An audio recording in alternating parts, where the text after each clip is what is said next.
Hello viewers, I thought I would just make a little video about making some tomato relish with tomatoes that we grew in our garden.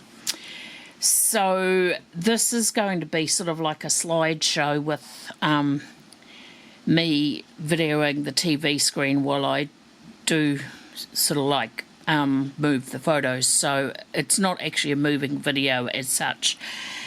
But anyway, for the last few years we've got into gardening a little bit since we've retired, and this season we grew some tomatoes and we had quite a good crop.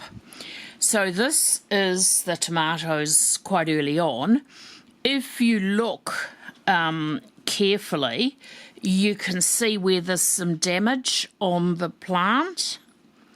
That's because we had a huge hailstorm back in December, and it damaged the crop quite badly.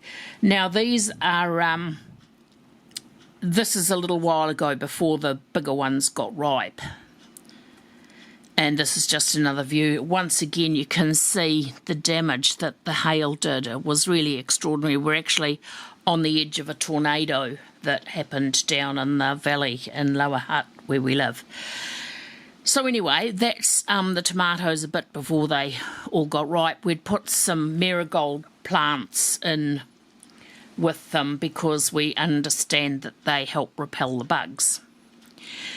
So I picked the tomatoes, and you dice up the tomatoes and onions, put them in a stainless steel pan, or you can use a glass bowl, and sprinkle them with a whole heap of salt. And then you just leave that overnight, and the salt kind of draws out some of the moisture. So I did that on the afternoon, and then just left it overnight to do its thing.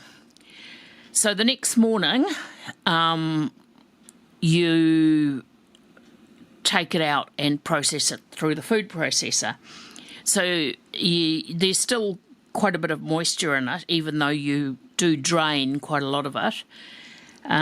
So that's it there. I'm in the middle of doing the food processing. You can see the onion and the tomato there cut up into chunks.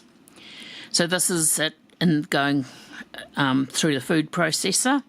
And then after you've put it in the food processor, you put it into the bowl here, because I'm going to reuse the thingy saucepan in due course. So that took about five goes at the food processor, and then it was all processed. So then I put it all back in the saucepan and added some vinegar. And so this is it with the vinegar added, and that's pepper. The brown stuff you can see is pepper.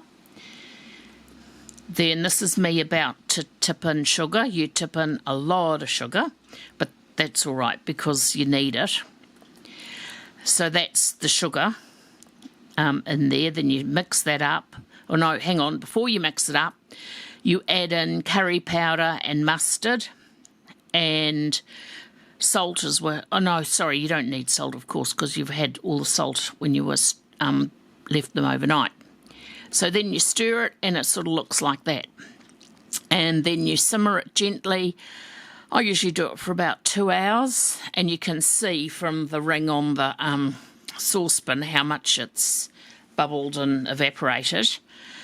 So then you thicken it with flour and water, and you put it in the jars.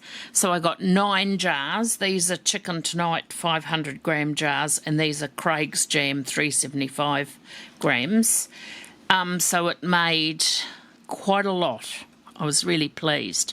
So you can see I've got the 3 smaller jars and the 6 big ones. And then I made up some labels, and when it was cold, and put the labels on.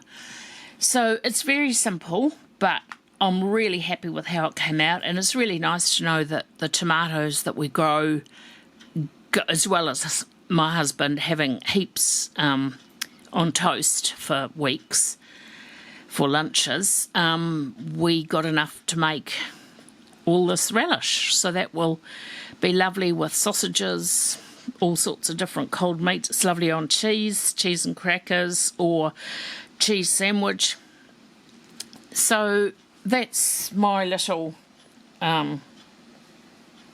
video on how I make tomato relish. So thank you for watching. If you would like to comment, that would be wonderful, but if you just enjoy looking at it, that would be great too.